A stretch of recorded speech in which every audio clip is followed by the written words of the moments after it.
छत्तीसगढ़ के दुर्ग जिले की नगर पंचायत पाटन में स्थित पाटन आर्ट गैलरी लोगों का ध्यान पर बस अपनी ओर खींच लेती है। भरत चौक पर स्थित इस आर्ट गैलरी में देश के ऐतिहासिक धरोहरों और प्राचीन मंदिरों के बांस से बने जीवंत प्रतिरूप प्रदर्शित हैं। यहाँ दिल्ली का लाल किला, इंडिया गेट, कुतुब मीनार, आगरा का ताजमहल, उड़ीसा का कोणार्क मंदिर, पुरी का श्री जगन्नाथ मंदिर और अयोध्या का राम मंदिर जैसे कई प्रसिद्ध स्थल बांस से हूबहू निर्मित किए गए हैं। बांस शिल्पकला के विशेषज्ञ शिल्पकार रामकुमार पटेल अपने हाथों की अद्भुत कारीगरी से साधारण बांस को ऐसा आकार देते हैं कि वो जीवंत तस्वीर जैसा प्रतीत होता है। उनकी इसी कला को बढ़ावा देने और संरक्षित करने के लिए पाटन आर्ट गैलरी में युवक युवतियों को प्रशिक्षण भी दिया जा रहा है। रामकुमार पटेल समय समय पर देश के बड़े शहरों में भी प्रशिक्षण कार्यक्रम आयोजित कर अपना अनुभव साझा करते हैं। वर्तमान समय में बांस से बनी शील्ड और नेम प्लेट्स की मांग छत्तीसगढ़ ही नहीं बल्कि देश के महानगरों और विदेशों तक है। बांस शिल्प कलाकार रामकुमार पटेल ने हमारे संवाददाता बलराम यादव से खास बातचीत की। देखिए ये पूरी रिपोर्ट। अभी मैं छत्तीसगढ़ के पाटन नगर पंचायत में, ये दुर्ग जिले में आता है और यहाँ पर पाटन आर्ट गैलरी जो बांस शिल्प कला को बढ़ावा दे रहा है। एक छोटे से गांव गुजरा से यहाँ तक आकर राम कुमार पटेल ने बांस कला की शुरुआत की। आइए उन्हीं से जानते हैं बांस कला में क्या है, कैसे है। और यह भी बता दूं आपको कि भारत के सभी ऐतिहासिक धरोहर, ऐतिहासिक मंदिर, प्राचीन मंदिर सहित छत्तीसगढ़ के 30 त्योहारों को भी इन्होंने बांस कला के माध्यम से चित्रित किया है। आर्ट गैलरी लोग देखने के लिए भी आते हैं और यहाँ से सामान भी ले जाते हैं। राम कुमार से सीधे बात करते हैं कि उन्होंने इस तरह से कैसे किया। सबसे पहले तो आपको बहुत बहुत बधाई कि आपने इस बांस कला को बढ़ाने के लिए एक नया शुरुआत की है। और मैं पहले जानना चाहूँगा कि आपने इसकी शुरुआत कैसे की। सबसे पहले तो आप सभी को नमस्कार और आप सभी का बहुत बहुत धन्यवाद कि आप सभी आए हैं। आप सभी का स्वागत है। और जैसे कि हम सभी बांस शिल्प कला संग्रहालय में हैं अभी हैं, और मैं जब इसका शुरुआत का बात करूं तो मैंने एक संग्रहालय बनाने का ही एक निर्णय लिया था पहले, जब कुछ करना रहता है उसके समय में। और मेरे दादाजी जो हैं हमारे घर में, जैसे थोड़ा सा बढ़ाई का जो काम रहता है तो वो सब चीज़ काम करते थे। साथ ही साथ जब हम अपने 12वीं का पढ़ाई के लिए जब हम पाटन आए, और जब वहाँ जब जिस जगह हम लोग ट्यूशन जाते थे तो वहाँ एक कंडरा जाति जिसको हम बोलते हैं, वहाँ बसौड़ परिवार से आते हैं हमारे सुनील सर जी। उनके पिताजी जो हैं वो सुपाचरिया का काम करते थे, और जब सुपाचरिया का जितना भी टुकड़ा बचता था उन सभी चीज़ों को मैं अपने घर ले जाके उसका छोटा छोटा मंदिर बनाना शुरू किया। और जब इसी सब चीज़ों को जब मैंने काम किया, और जैसे ही मैंने भिलाई ITI गया तो ITI में हम लोग जब मैं जब अपने घर में रह के जब मैंने काम शुरू किया तो फिर मैं धीरे धीरे एक मंदिर का मॉडल बनाते गया। जब मेरे दोस्त जो है वो उड़ीसा गए घूमने के लिए, तो जब उन्होंने बताया कि भारत के लगभग बहुत से ऐसे मंदिर हैं, जैसे हमारा कोणार्क मंदिर का बात करें तो कोणार्क मंदिर जो है अब आधा जो हमें मंदिर देखने को मिलता है, लेकिन जब हम पाटन आर्ट गैलरी में आते हैं तो वही मंदिर हमें पूरा देखने को मिलता है, क्योंकि हम लोगों ने अब उस मंदिर को जीवंत करके रखा है यहाँ पाटन आर्ट गैलरी में। और जब हम बांस शिल्प कला का बात करें तो जैसे हमारा एक छोटा सा उद्देश्य है पाटन आर्ट गैलरी का कि अभी अब्बड़ दुरिहा जाना है, अभी अब्बड़ नाव कमाना है, जाने माने देश विदेश हमर छत्तीसगढ़ के ऐसे पहचान बनाना है। तो ये हमारे पाटन आर्ट गैलरी का उद्देश्य है और इसी उद्देश्य के साथ हम लोग काम कर रहे हैं। बांस शिल्प कला का बात करें तो बांस शिल्प कला खुद अपने आप में एक विलुप्त पर होने वाली एक शिल्प कला है, और इसी सब कला को बचाने के लिए हम लोगों ने इस काम को आगे बढ़ा रहे हैं।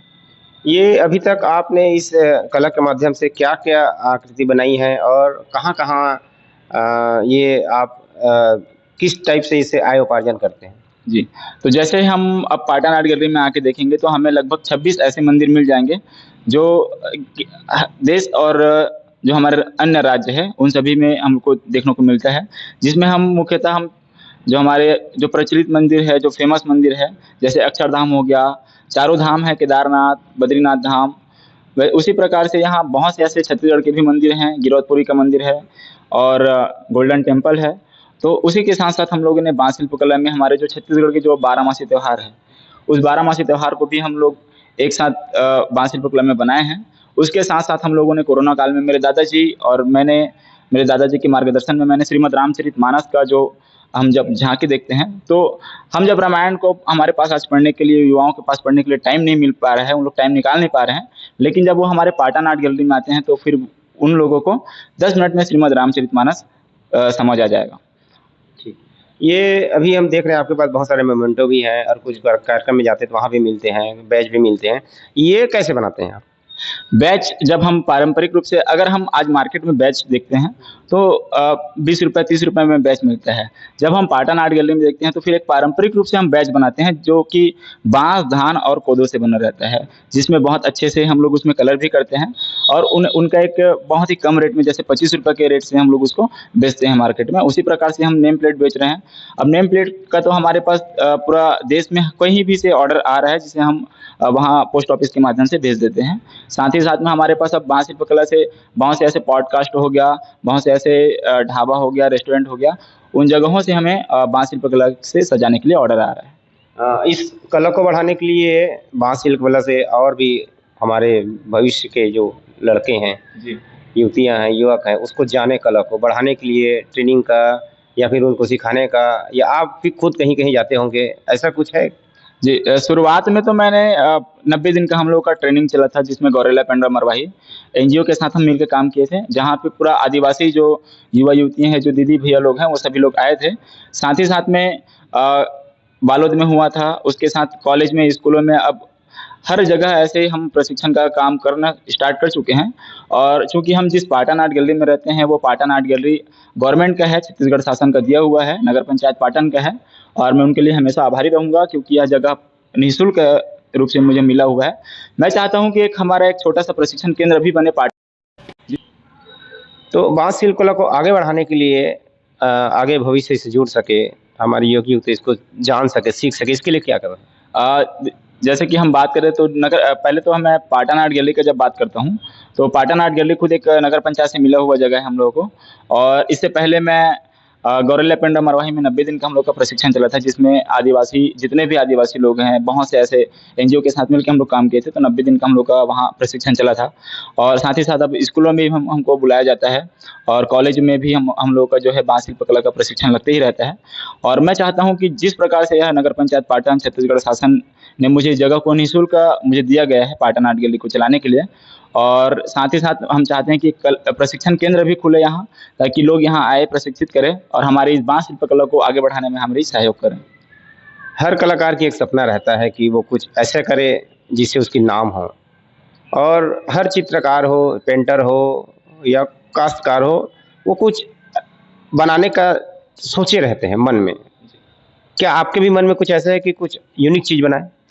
मेरे मन में तो सबसे पहले 11वीं में था तो मेरा एक संग्रहालय बनाने का सपना था, जिसमें सभी लोगों का आशीर्वाद, सभी मार्गदर्शक गुरुओं का आशीर्वाद मुझे मिला, छत्तीसगढ़ शासन का सहयोग मुझे मिला और आज हमारे पाटन आर्ट गैलरी जो है एक बन के तैयार हो चुका है। उसके लिए तो मैं सभी का आभारी रहूँगा।